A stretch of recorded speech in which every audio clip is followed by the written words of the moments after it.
War pugs. So, how does it look?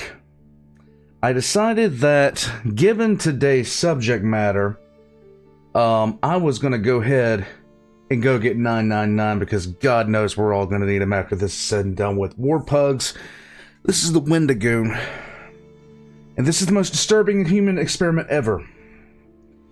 And it revolves around Unit 731 of the Japanese Kempotai during World War II. If you have never heard of this unit, if you've never heard of this, if you think this is some sort of creepypasta, I can assure you it's not. And I am going to do something I don't often do, and I'm going to preface this with just saying, if you're prone to gore or anything like that, or any, really, really hard to hear stories that do involve true human suffering, this isn't for you, okay? This is not for you. I can 100% guarantee you. Now, if you were to talk about, if you were to bring up pretty much anything else, I might be willing to, I'd be willing to understand, and I'd be a little bit more hesitant to, warn people like that about this, because you can find a lot of ways to kind of say what needs to be said without going into the absolute nitty-gritty, but that's not the case when it comes to Unit 731. In order to really, and I mean really, consider what Unit 731 did to their prisoners, you would have to be talking, if you were looking for something comparable to talk about, Mengele would be one of them. The worst, and I mean the worst parts of what the Germans were doing to the Jews, the Gypsies, the homosexuals, and other people that the ruling regime viewed as undesirable. 731, like, the Japanese Imperial Army had little respect for pretty much everyone that they fought, especially those that surrendered. But 731 was on a different level of absolute barbarity. So if stories like that of real true human suffering get to you, and believe me, that's not an insult or a slight if it does, because God, I wish I wish I still had that thing in me, that kind of like, I'm not sure how to say it. I've become desensitized based off my own life experiences and my own research. I've become desensitized to a lot of things, and I don't think it's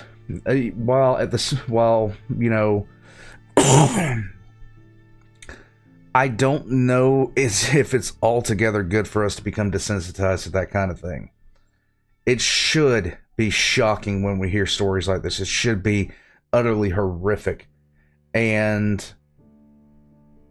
to be honest with you, it's good that we learn from what these people did, so what they did never gets repeated.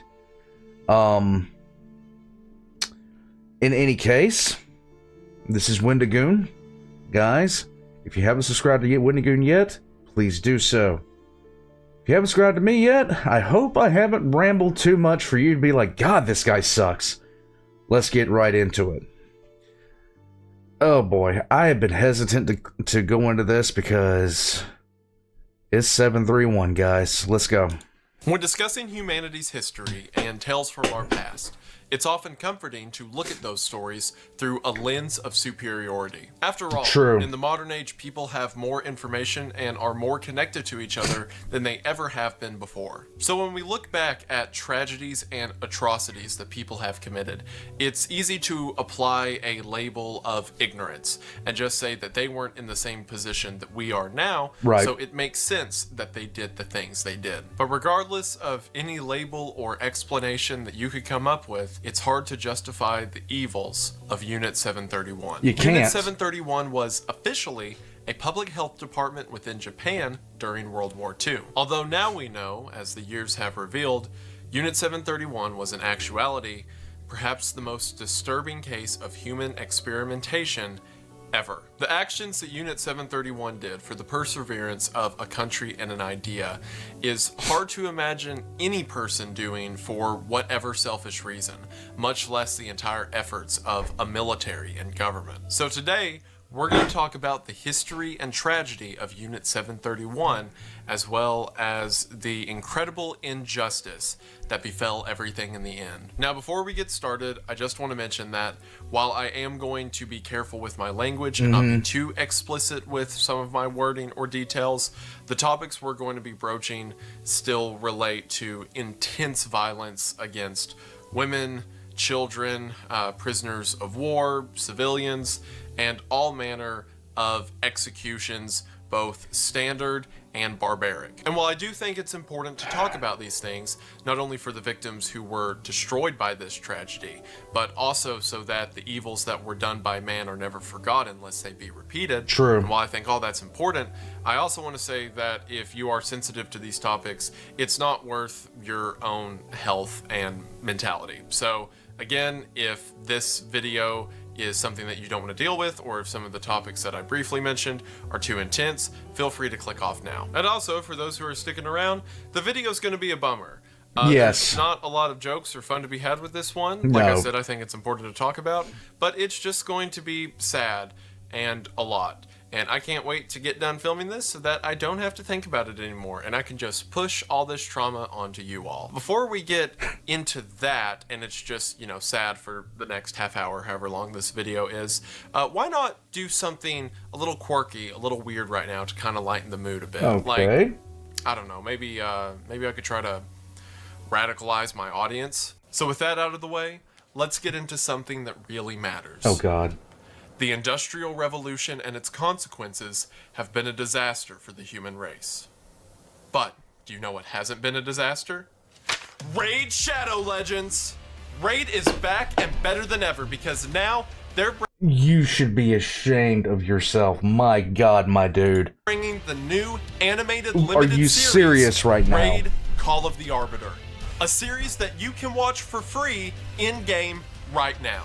The first episode is out now. It revolves around the character of Gaelic, and from the animation to the character arcs that they're building, they really use the fantasy setting for all it's worth. The series is really shaping up to be something special. Shame. New episodes will be coming out every Thursday at 10 a.m. Eastern Standard Time up until July the 20th, and again, it's totally free to watch with Raid Shadow Legends. Raid is also releasing behind the scenes and lore content on their YouTube channel, meaning right now the world of Raid is expanding in a way that it never has before.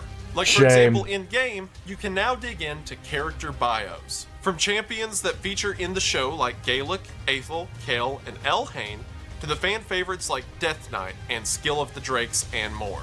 It doesn't matter if you're a fan of Raid or you've never played it before, because for every player across the board, now is the perfect time to get in on the action. Everyone will get a chance to get I'm letting this play, but my God, man. As a playable legendary champion for free just by logging into Raid for 7 days between now and July 24th.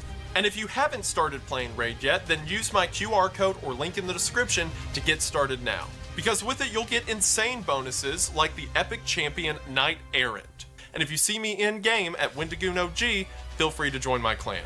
As a storyteller, it means a lot to see the world of Raid expanding in this way, and hopefully you enjoy it at least half as much as I do.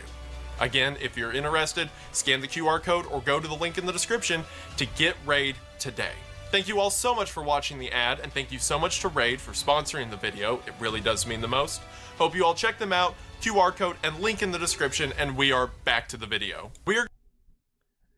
The sheer fact that he has the hat in the background here for the Mystery Flesh Pit National Park, which was the first thing I've ever seen him in, and we're about to talk about this. Oh boy, what a tone shift. We're going to go ahead and get into it, but as always, thank you for watching. So the history of Japanese warfare and the Japanese government that led up to the creation of Unit 731 is pretty extensive, but I want to keep it to what's relevant to the events of World War II. To set the stage, in 1925, the Geneva Convention banned the use of biological and chemical weapons. This was done because during World War I, one of the most brutal parts of trench warfare was the use of chemical weapons. And while this treaty deterred several nations from using it altogether, not every nation was in agreement with the Geneva Convention, one of these being Imperial Japan. There now, you as you're go. going to see in a moment, Imperial Japan was not one to shy away from brutality. No. And as it related to chemical and biological weapons, them being banned didn't mean they weren't going to use them,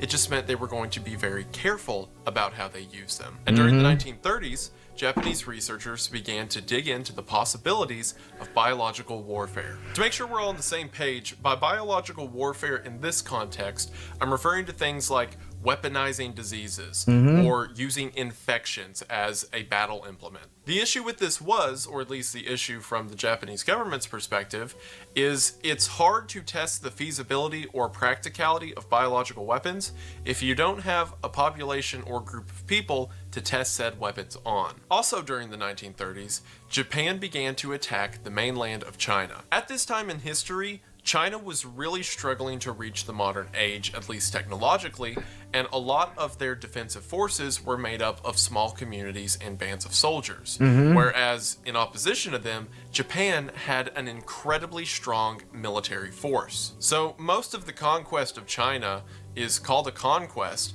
because the Chinese would try to put up the best fight they could, but would just keep getting destroyed by the Japanese government at every turn. So we see all these pieces moving on the board. Japan is interested in biological and chemical warfare, and they're starting to make headway into the Chinese mainland. And again, this is all like a decade before World War II would even begin. There was a lot that happened prior to the what was called the Marco Polo Bridge incident, which was most likely provoked by Japan itself, to give a actual pretext for war.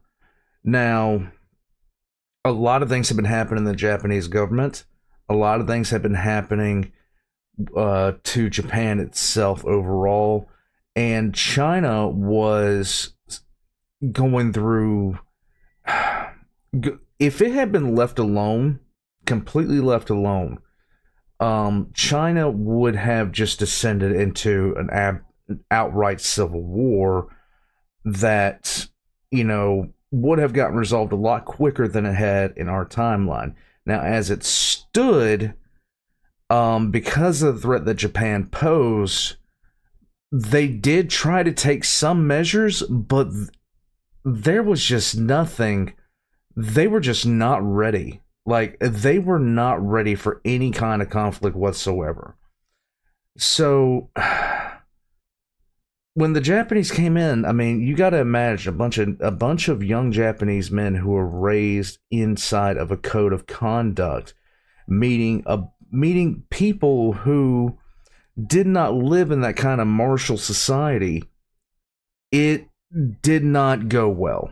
It really did not go well. This time, the Japanese Surgeon General named Shiro Ishii came forward and said that Japan needs to make headway into biological warfare because everyone could tell a war was on the horizon, and if Japan doesn't get to it first, then one of the other powers, like the United States, might beat them to it. The Japanese government, being in agreement at this concept of a biological arms race, in 1932 appointed Ishii as the head of the Army Epidemic Prevention Research Laboratory. Publicly, the purpose of this laboratory was to investigate cures for illnesses and diseases that could befall a military force, when in actuality, they were trying to find new ways to make illness befall a military force. Right. This group also had a division within part of the Japanese-controlled area of China. The unit there in China was known as the Togo Unit and was a part of this biological warfare initiative. Something else to keep in mind whenever we talk about this.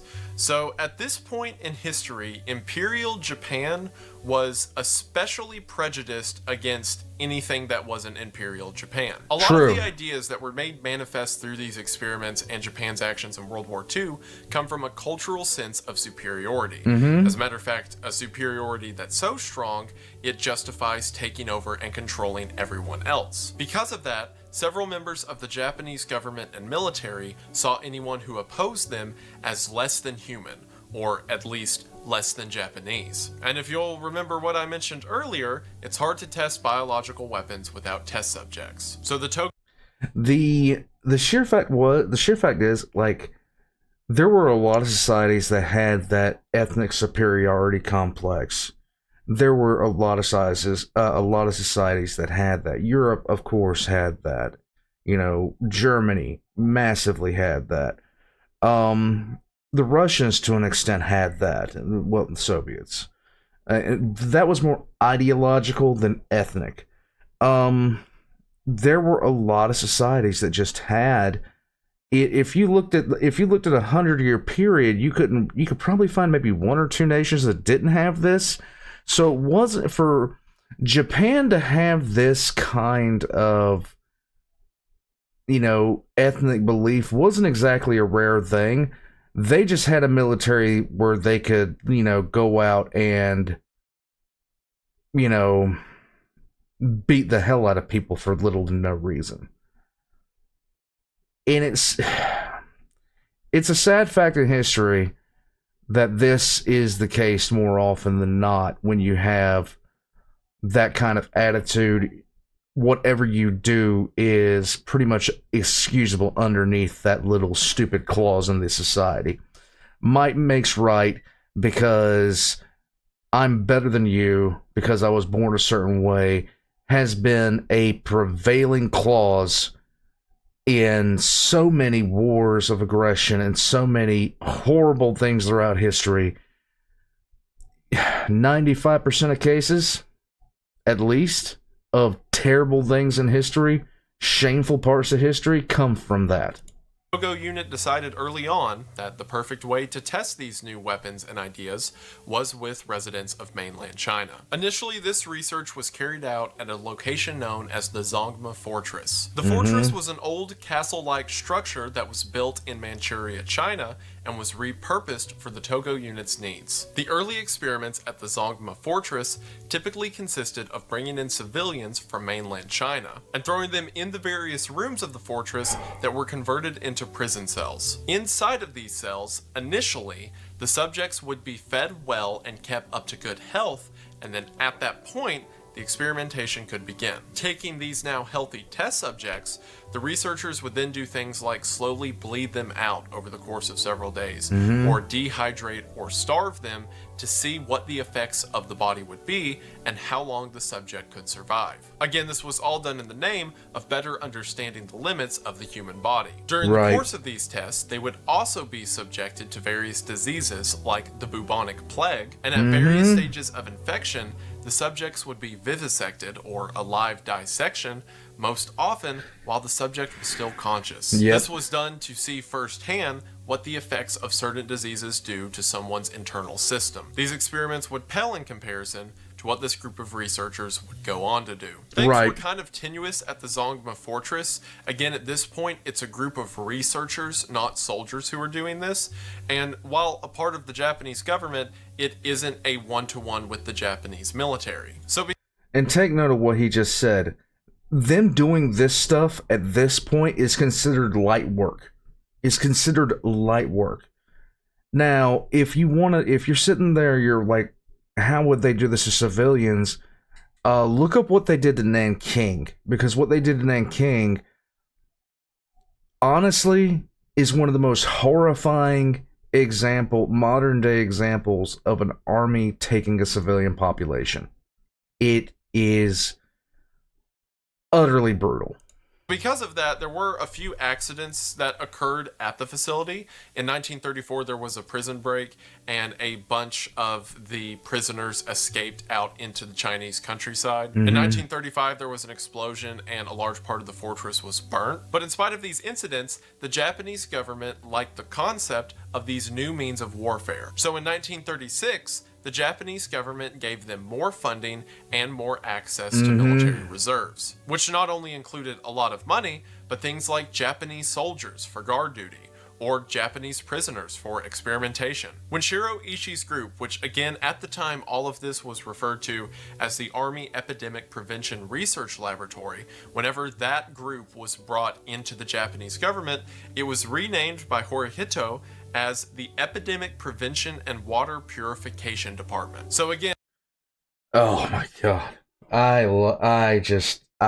I have no words for that. and a word to imply to the public that the group's entire purpose is to make sure that everyone's safe. It was at this point that Ishii's group was officially given the designation of Unit 731. The group then focused all of their efforts into China because, again, that's where most of the test subjects were coming from. But instead of going back to the Zongma Fortress, they now went to a brand new Japanese military research facility. This facility was a massive complex that had over 150 buildings and encompassed over 2 square miles. One of the fascinating things to note about the structure of the building is there was this large, welcome center or area that supposedly anyone who enters the complex has to go through, but that was actually a fake building that was just done for publicity purposes, because in actuality there was an underground tunnel that they would shuttle prisoners in and out of outside of the public view. So not only was the name and purpose of the facility a lie,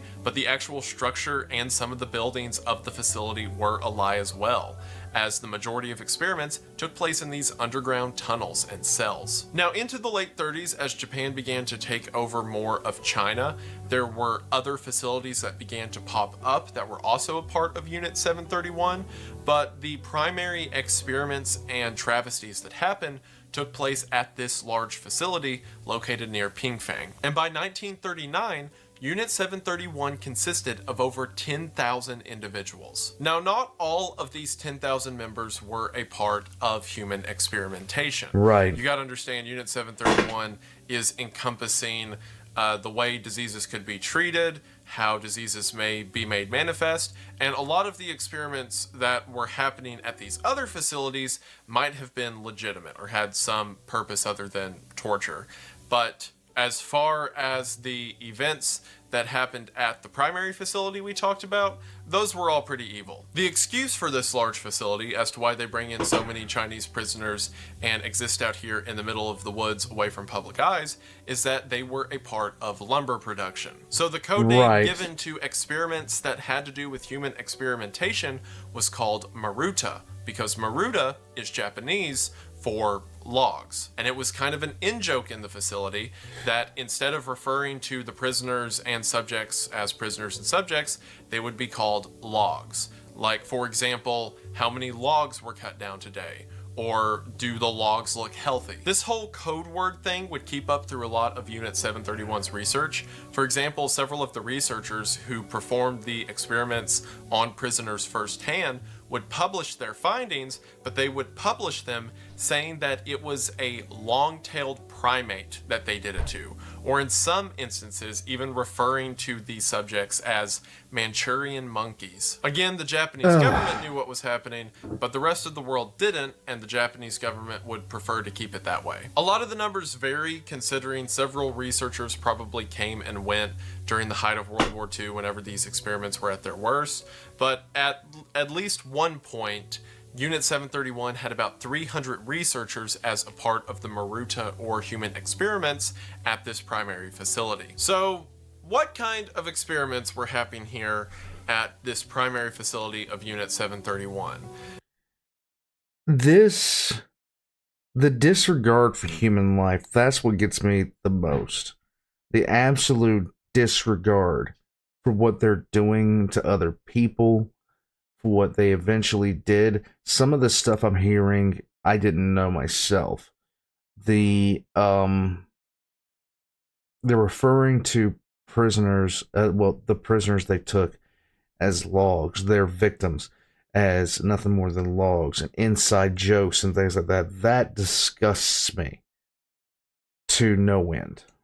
That I have been trying to put off talking about and talking about all the other aspects of it so I don't have to get to it.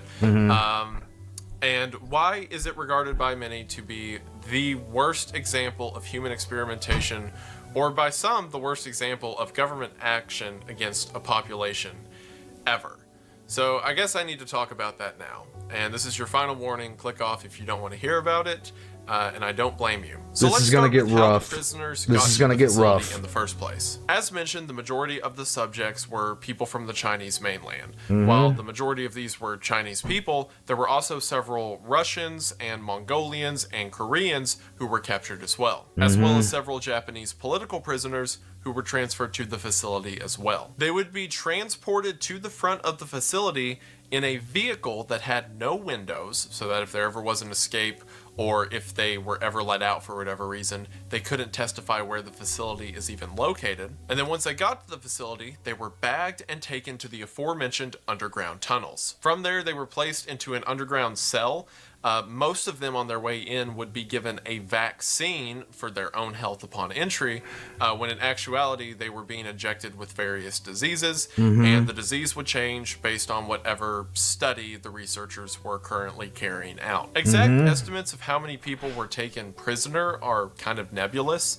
On the most conservative end of the spectrum, it's about 3,000, but that number could be as high as 30 or 40,000 people who were actually taken to the facility. However many the true number might be, no one ever survived the Unit 731 experiments. The reason no one's sure how many died in the first place, and it took so long for this information to come out, is because no one that ever walked into that building ever walked back out. True. So what happened to these prisoners?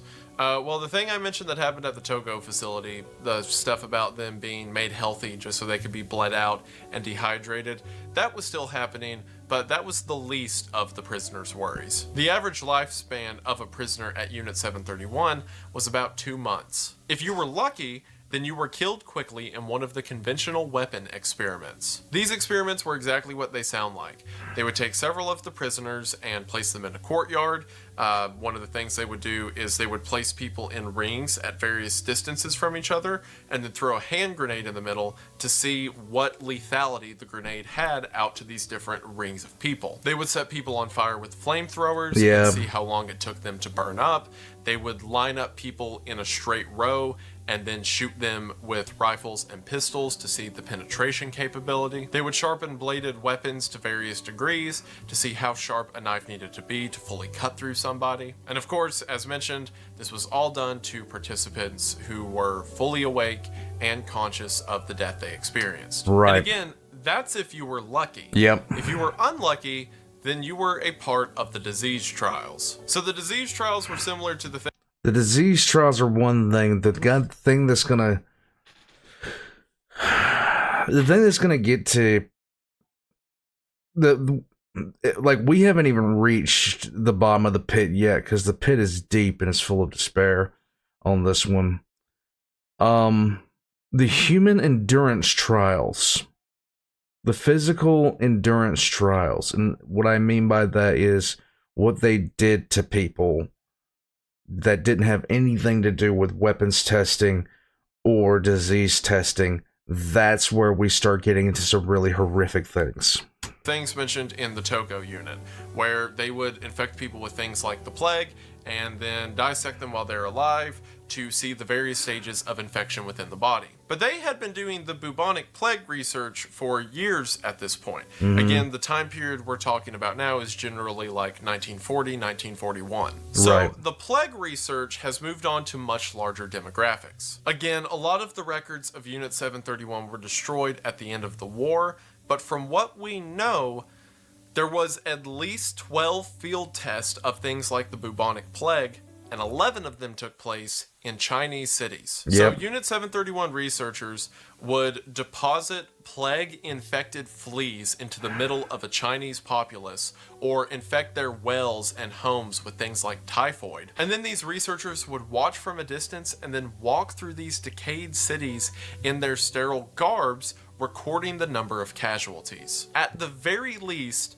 tens of thousands of people died immediately from these large-scale weapon tests. Yep. Entire countrysides of people were destroyed by infected fleas that were simply thrown out in a clay pot. Back at the facility, the feasibility of chemical and biological weapons was being tested as well. They would have prisoners stand out in fields wearing different layers of protection, from completely naked to normal clothes to gas masks and what have you, and then they would just bombard them with things like mustard gas or sulfur gas and see how long it takes them to die at whatever stage of protection they're in. Another thing that the researchers were interested in was weaponizing venereal diseases. So to do this, they purposefully infected a bunch of people with STDs. However, the injections of the STDs tended to not take properly, so as an alternative, male and female prisoners were led into cells and then at gunpoint forced to transfer the diseases. And as mentioned previously,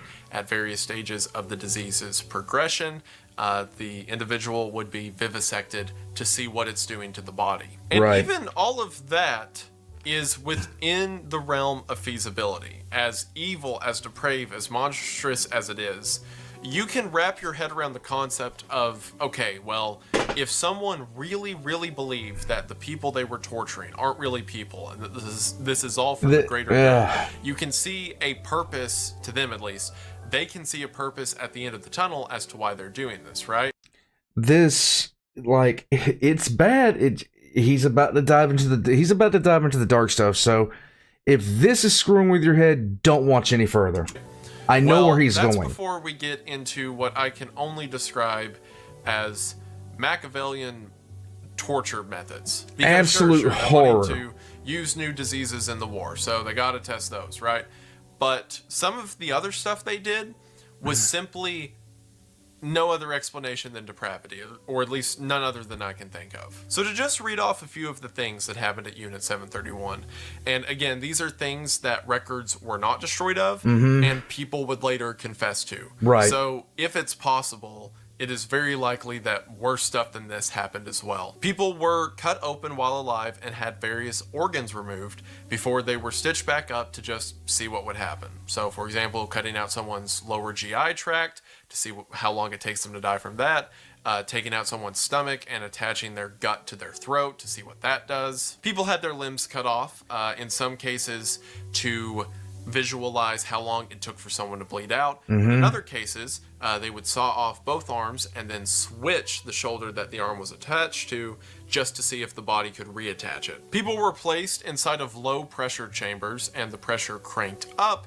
to see how long it took for things like their eyes to fly out or their chest to implode. People were hung upside down by ropes tied to their ankles to see how long it took them to die from blood pressure to the head. People had very large and heavy objects like crates and rocks dropped on them to see how much force it took to kill someone from being crushed. People were placed inside of centrifuges and the speed ramped up until they were dead to see how much G-force it took to kill someone. Right. And as depressing as it is, I should also mention the fact that they determined that children had a lower tolerance to it than adults. People were given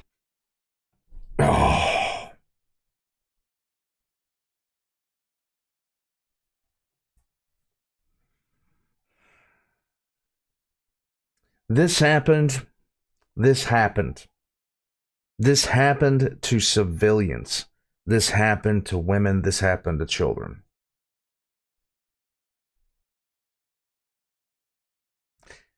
And there is no excuse for it. And that's the horrifying. I mean, that's it. Yeah, there is no excuse for this.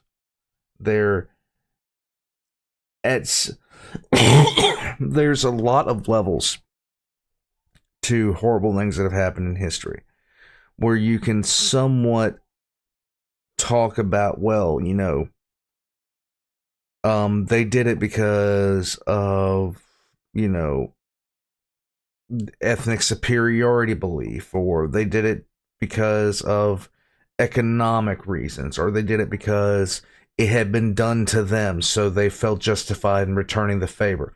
You can do that with a lot of things, but some things like this, there is no excuse for. There is no nothing that you can say. There is nothing that you can say.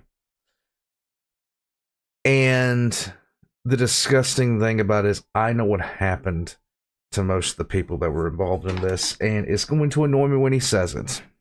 Even intravenous injections of things like horse blood and seawater, again, just to see what would happen. People had their limbs placed in very cold buckets of water until their limbs were removed, and according to researchers, it felt and sounded as if it was wood, and then the limb would either be crushed to see what the damage of a frozen limb that becomes injured might be. They were set on fire to see if anything could be recovered from that.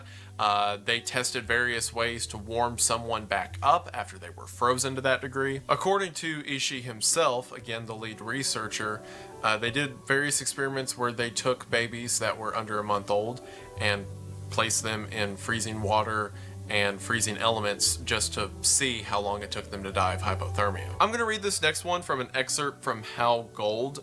He wrote a book called Japan's Infamous Unit 731, which is a book breaking down this whole topic. And Hal says in one portion, "It was said that a small number of these poor men, women, and children who became Marudas were also mummified alive in total dehydration experiments. They sweated themselves to death under the heat of several hot, dry fans. At death, the corpses would weigh only about a fifth of their normal body weight. And in some cases, they would just decapitate people and take notes about it. It really is bizarre, the level of insanity this entails. Like, not only is it evil, but it's also so dumb, right? Like, if you just cut someone's head off, what are you even studying? Like I said, you know, of course it's evil. I'm not saying obviously that any of it was better than the others, but when a military tests a weapon, as evil as it is, you could think to yourself, okay, I understand why they did that, but some of these things, just like mummifying people, right, shattering their frozen limbs, leaving babies out to die, like, it's a strange debauchery. There's all these stories we hear about that, like when Rome fell, there were these big swinger parties and everyone would get high until they were dead, right? And a similar thing happened at the end of World War II in places like Nazi Germany. It's like they were like rapping on the gates of death, just going to go out in a blaze of glory. But this was a group of scientists who did it for a couple decades. Right. Like how, or at least the intensity of it for 5 years, right? Like, we don't even have the excuse that they were about to die, or they thought they were just going to bust hell wide open. Like, it was just a continuous, thought-out evil with seemingly no purpose that was signed off by members of governments, military, and the scientific community. And that's what makes it so terrifying. Perhaps the worst fate of anyone and they felt in justified. Unit 731, or I'll say definitely the worst fate, was of the pregnancy studies. So as mentioned, the average life... Oh, this is going to be even rougher.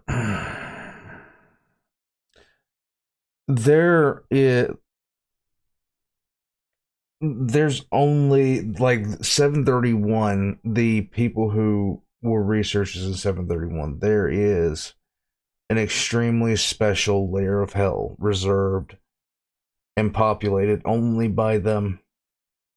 Because, well, them and maybe about 7 or 8 other groups, and only they belong there. Lifespan of someone in Unit 731 was about 2 months. That number is skewed a bit because a lot of people who got there were killed within the first week, and things like the weapon testing.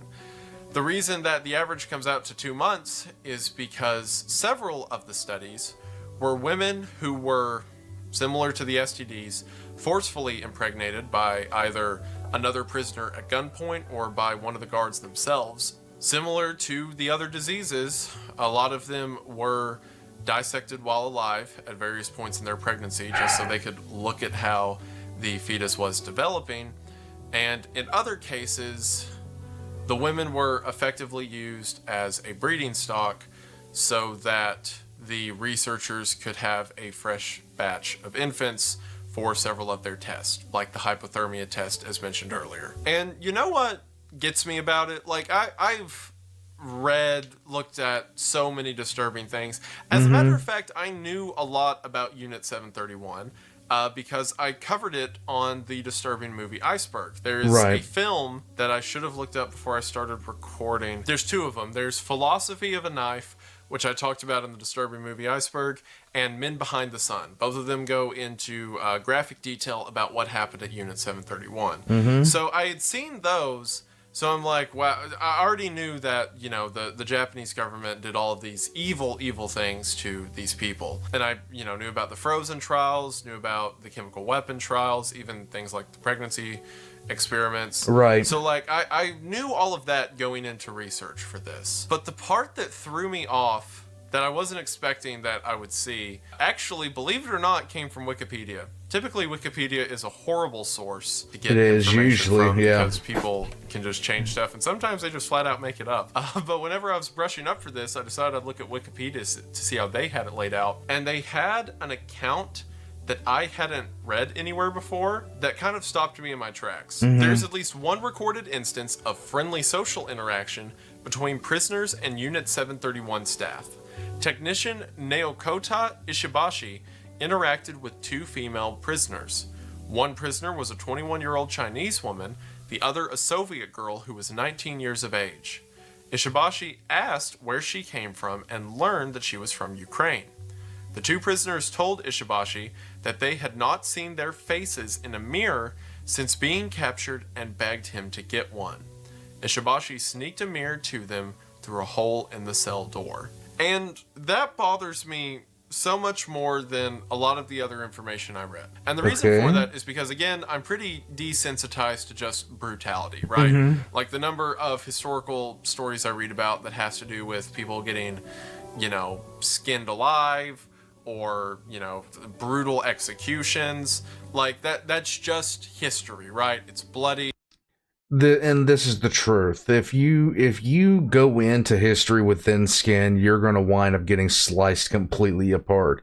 History is an absolute horror show, and the atrocities that were committed in the last century, population, like as a unit of population, comparatively, I have said several times you never wanted to be in a city that was captured ever in antiquity. You never wanted that to be the case because what they would do to you would be horrific.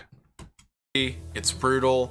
Evil's always existed. True. But as I mentioned at the beginning of the video, it is a lot easier to throw a label of ignorance on top of everything, right? Like, we take it for granted in the modern age because everyone's hyper connected by the internet, right? Like what you're watching this video on right now. And it's really easy for us to take human connection for granted. To just say, well, of course, I know that this other group of people is of equal worth as myself because I talk to them. I know several of them. I experience it. And it's easy to go in with that mindset and look at history and be like, oh, well, yeah, I could see how the Imperial Japanese would, you know, be so tricked by their government because they just weren't as educated. They weren't as enlightened as we were, right? So it's easier to read stories about things like Unit 731 if you kind of turn your brain off and you're like, this was a group of people who just didn't see the others as human, and that's why these tragedies were allowed to happen. But then I read the story of a guard who saw two girls, young women, who wanted to remember what they looked like. And he recognized that they needed to feel something, that they needed to have that, So he broke rules and snuck them a mirror. And it made me cold. Because then it's not just a person who let themselves get tricked and convince themselves that they were dealing with cattle, right? Even which, if these experiments were done with animals, I think we'd all still agree that it's evil and terrible. But maybe that was his mindset, right? That he's just dealing with animals.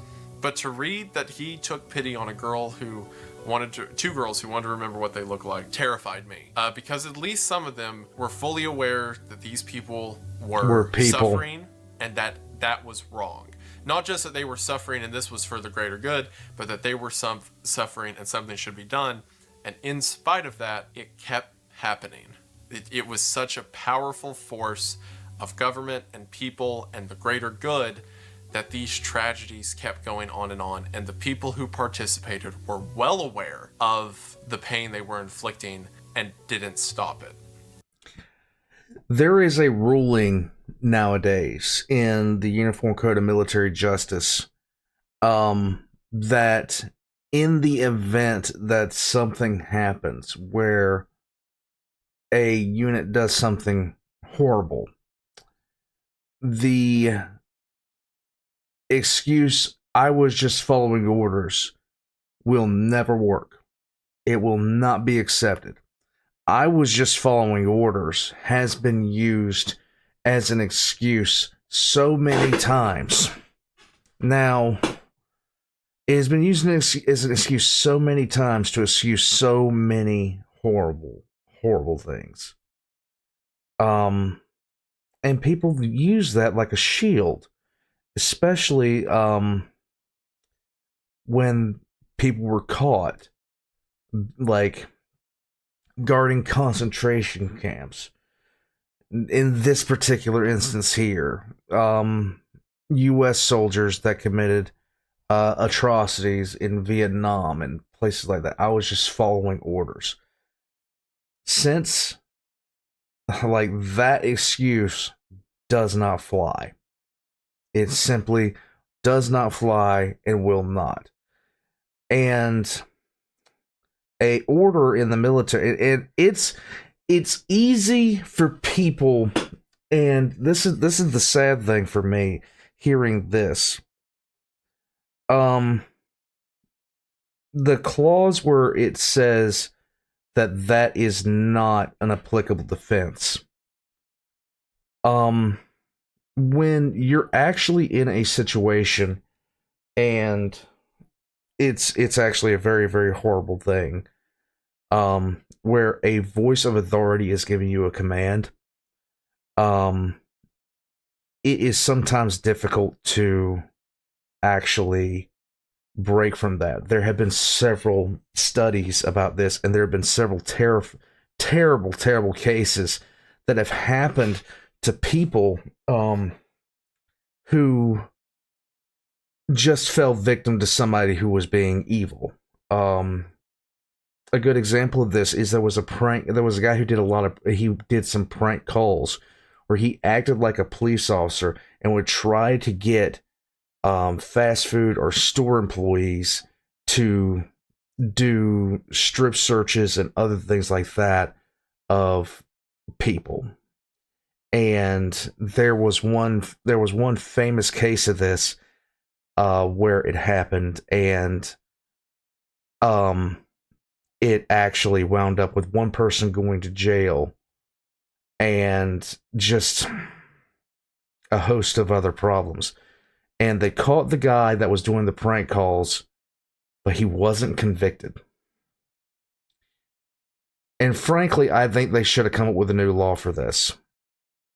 Now, in the military sense, when you're in the military, there's a thing called an unlawful order. An unlawful order is exactly what this particular soldier was carrying out. That's a fine example of one where you're doing something that is morally objectionable and you do not do it. It is called an unlawful order. And while they say you do not have to follow an unlawful order, good luck actually going through with that. That's the sick part. And that is so much worse than a group of people who were just following their orders and turned off their ears. This guy still had ears, he was still listening, and he kept following those orders. Right. Along that same note of kind of the illusion of us versus them fading, there was one, I believe he was a guard there. Some said guard, some said he was like a research assistant. Someone who wasn't a high-ranking researcher named Yoshio Sudo, who got infected with the plague while he was there because, you know, everyone's dealing with these volatile diseases. Right. So one of the workers gets infected. So they cut that guy open. Like, I guess they figured, well, he's a test subject now. We're not going to let him go to waste. Who cares if he's Japanese? And they sliced him open too. Right. It's interesting. While kind of the Japanese government's idea was, well, we're more important than they are, so they can suffer. But we see these glimpses of the Japanese who are infected being treated the same as everyone else who's infected, and also the Japanese recognizing that these people have emotions and feelings, and it makes the situation so much more scary in the end. And I think one of the reasons it is so scary is because, again, we read a lot of stories like this, and it's comforting to think, oh, well, if they just knew better, right? Like, oh, well, They maybe did know if better. they didn't have to struggle for resources as much, or maybe if they maybe if they were allowed to experience humanity from this other side that they seem to hate so much, maybe then, you know, they wouldn't have had to do the awful things they did, right? It's easier to read a lot of history that way, but you see instances like that, and it kind of, it's dreadful, the idea that sure, they had all that, it didn't change anything. No. Near the end of World War II, the Japanese government got desperate and decided to rely on Unit 731 for some kind of drastic measure against the United States. So, using the bubonic plague research that the Japanese had figured out, again by testing it on residents of China, the Japanese government put together a plan called Operation Cherry Blossoms at Night. The plan for this was to release the bubonic plague on San Francisco, and the attack was scheduled to take place on September the 22nd of 1945. But this plan never came to fruition. Thank God. Because just over a month before September 22nd, America dropped the atomic bombs on Japan and ended the war. In these final days of the war, the members of Unit 731 realized that the war courts would not err in their favor and decided to destroy whatever evidence they could. And of course, this evidence began with the prisoners, who were forced to either ingest poison or be shot before the facility itself was set on fire and most of the documents and research destroyed. And as mentioned, no one who ever entered Unit 731 as a prisoner ever walked out. When Douglas MacArthur came to Japan after the war was over, he immediately heard whispers of things like human experimentation. Right. After tracking down Ishii and the other leaders of Unit 731, And see, here's the thing: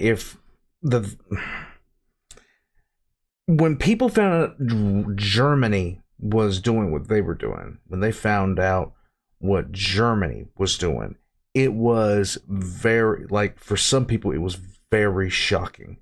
For some people, it was very alarming. And it brought it brought the war in Europe to an entirely different level. But now the anti-Semitic laws that Germany had put in place, everyone knew about them. Anti-Semitic laws were not anything new in Europe. But the concentration camps were a whole different environment. A whole different environment. Now, even worse. Sorry, my phone went off.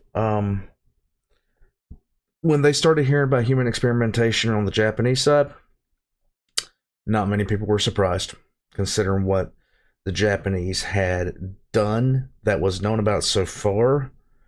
And imagine just being, like, especially if you were a soldier fighting the Japanese, and the fact that they were doing some of this stuff was just not a surprise to you. Imagine the things that you would have had to have seen, witnessed, heard about firsthand, secondhand knowledge of. It was a bad time to be alive. 31, they confess that some degree of human experimentation took place, but wouldn't give MacArthur specific details. MacArthur threatened that if the remnants of 731 don't comply with the United States, then the United States would allow the Russians to judge the members of Unit 731. And I don't know if you know this, but especially right after World War II, you much wanted to be in a United States tribunal than a Russian tribunal, because Americans typically ended with prison sentences and Russians ended with rope. So a deal was struck between MacArthur and the head researchers of Unit 731 that said if the researchers of 731 turned over all of their data to the United States, then they would be given full immunity. And of course, both sides agreed to that deal. Now, a couple things. The reason this deal was done is because, one, and most importantly, America was afraid of what might happen if the Russians, who shortly after World War II began the Cold War and all of that, or the Cold War began between the United States and Russia, I should say. Right. America was afraid of what would happen if the Russians got their hand on all of that information. Right. So it was more so done not so America could have biological weapons. I mean, we're not dropping plagues on populated cities, at least. Thank That's God. what they want you to think. But really, it wasn't so much that we could have the information as much as we didn't want the Russians to have the information. Because they would. And the other reason that the deal was taken is because, not really that I think it would have changed anything, but most of the details of what happened weren't known until decades after World War II ended. Right. Like most of the stuff I read about came out in confessions in the 70s and 80s. And while MacArthur knew that there was some level of human experimentation, I mean, the data he was handed talked about how long it took for the researchers to witness someone dying of hypothermia, right? Like, he couldn't have been totally dumb to it, but at least the brutality and methods of it, they probably weren't aware of at the time. Right. Not that I think that would have stopped them from it, but maybe they wouldn't have given full immunity. Maybe I just like to think they wouldn't have given them full immunity if they knew the full extent. But Right.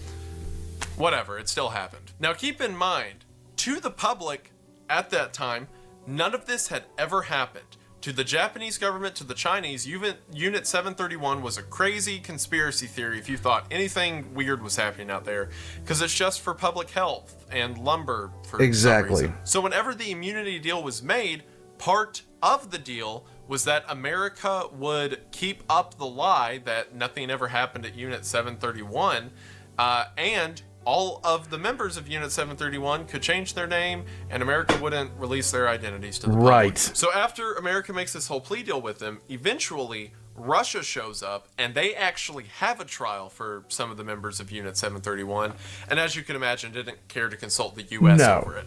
So Russia holds a trial, and they end up getting 12 people who they can confirm were in Unit 731, and the sentences for those 12 who were found guilty were 2 to 25 years in a labor camp, of which the most any of them served was 7 years. Yep. Now, if you know anything about Russian history with war crimes, the idea that these men weren't shot or hanged is absurd. Especially that they ended up just serving 2 to 7 years, respect. The most likely thing that happened to, say, a good 95% of them was they were just simply worked to death. And that is something that the Russians would do.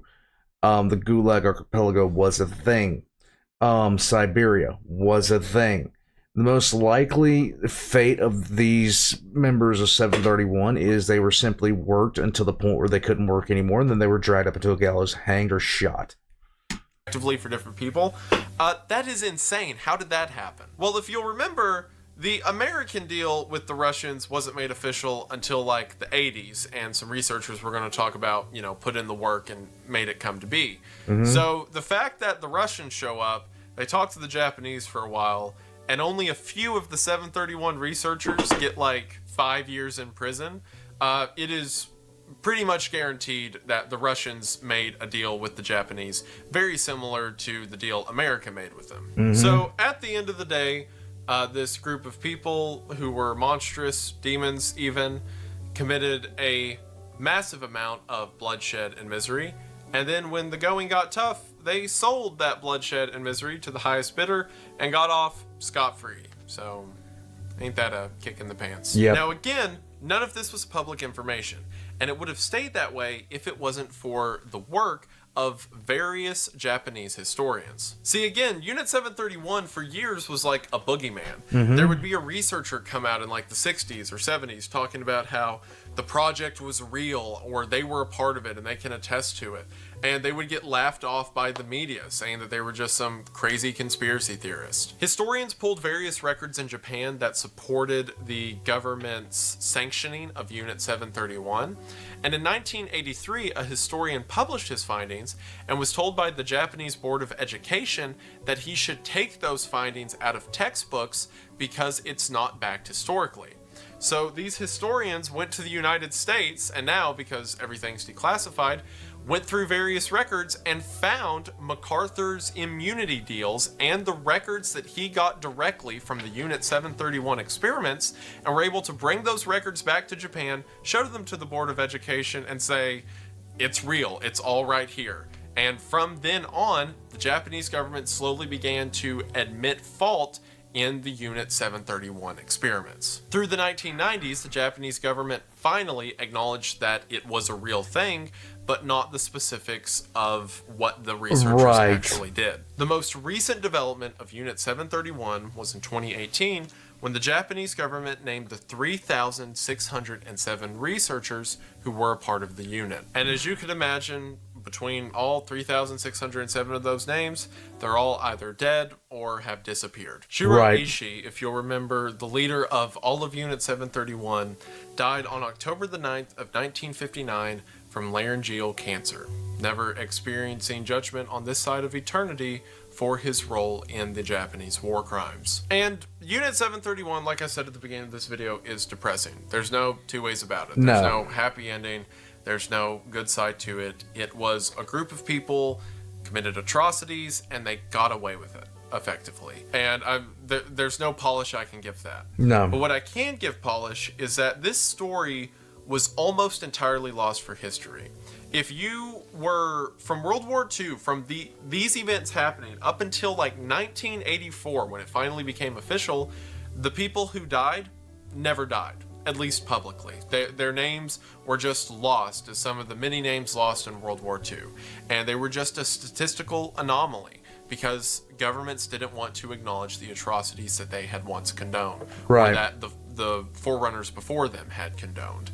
And of course, obviously, I don't mean any of my critiques of the Japanese government during World War II to apply to now. But again, that was less than a century ago. It's hard to think about that humanity is capable of that kind of evil and that kind of justification for that kind of evil. But the point I want to bring out, the one light in all of it, I could say, is the people who would not be quiet. The people who kept learning, who kept digging, and now we have names of the perpetrators, and we have death of the victims. We have cause of the victims. And while it doesn't make it right, and the suffering still happened, it gives some meaning to it. Their names are not simply lost, they were taken. And hopefully by understanding why they were taken and what great evil led to it, we can prevent tragedies like that from ever happening again. True. And like I said, Unit 731 is a heavy story, but it's one that I think should be told. Not one I enjoy telling. I didn't have a good time recording this. I doubt it. But it's one that needs to be. And I'm just a lowly YouTuber. I'm no one important. I'm no one special. Same here. Hopefully you got something out of this. Or at least you have more depressing knowledge to terrorize your friends with, which in that case, win-win. But either way, if you got something out of this, or you just like to be miserable like I do, I guess, that's cool. And I just want to say, thank you for watching. Thank you all so much for sticking around and watching the video. I know I promised that the Ted Kaczynski video would be next, but that video is becoming a much larger project with a lot of really cool things that I've never done before, and it's taking more time. So hopefully whenever it does come out, you all will be excited and it will be worth the wait. I hope you like that teaser in the ad, and hopefully that made the rest of this video not as depressing. But if you made it this far, I appreciate it, and I hope it wasn't that much of a bummer. And I want to emphasize, while I talk about a lot of the disturbing and worst parts of humanity, I am talking about the outliers. I am talking about the strange parts. True. Humanity, just as capable as it is for infinite evil, is capable of infinite good. Very true. Don't let yourself get, you know, in a headspace about how terrible the world can be, but get in a space about how great it can be as well. I recently, I'll brag a little bit, my fiance Kayla just graduated with her doctoral, so she's a doctor now, and that's incredible, and I'm proud of her. And it helps seeing people like her, people who strive, people who have power and diligence and strength. And it really is easy to take your mind off the terrible when there's so much good to be found. So again, I hope it didn't get you that sad. And if I did, I'm sorry. But I hope that you enjoyed a shorter video for now. But like I said, TED on the way. There will probably be another video in between this one and the TED one, because like I said, that's becoming a big one. But expect the TED video in June, and hopefully you enjoyed that. But until then, I just want to say thank you for watching. I hope that you enjoyed, and I will see you in the next one. Bye. As a lot of you Okay. That was heavy. When discussing More pugs.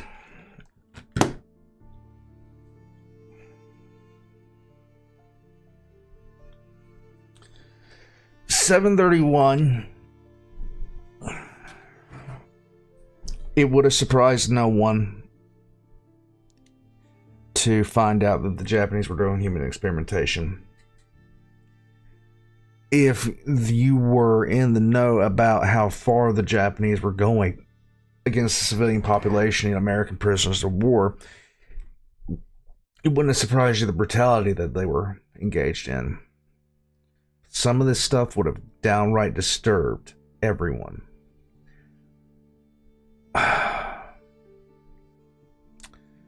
I'm not going to say too much about this because it was something very, very depressing to watch. I will say that, because at the end of the day, there have been few other times in history where we all can look back and say that what happened here was probably one of the worst things that could possibly happen.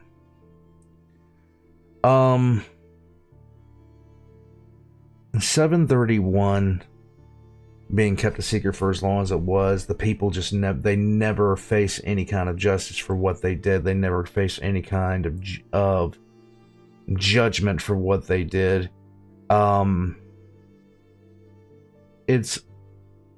It's always bothered me, because on one side of World War II, I remember when they found camp guards, and it would become instantaneous news. They found somebody that guarded a camp, and they were going to drag him back to Germany and throw him in jail for the rest of their lives. And these people would be coming out, and they'd be so old. They'd be in wheelchairs on walkers, but they found them. They didn't escape. They were found. But then these guys, on the other side of the ocean, on the other side of the continent, this was happening. On the other side of the world, this was happening. Every one of them got away scot-free. War pugs, I'm going to leave this alone. Like I said, this does, like he perfectly summed it up. This does get very, very depressing very, very fast. And it stays that way. So I'm going to leave this here. Check the links in the description down below for myself and Wendigoon's links. Down there you're going to find Patreon, you're going to find merch, everything like that, especially the Discord, so you can come make your own requests. I have channel memberships. I'm going to take off from here, and I do have a little bit of stuff to do before I turn in for the night. So if I don't see you before then, I'll catch you guys next time. We have to learn from history. So the horrors that our grandparents and our parents and our great-great-grandparents went through never happen again. They don't get forgotten. And we aren't the ones doing the things eventually that our our descendants would look back with in shock and horror that those things happened during our lives. Until next time, Warpugs.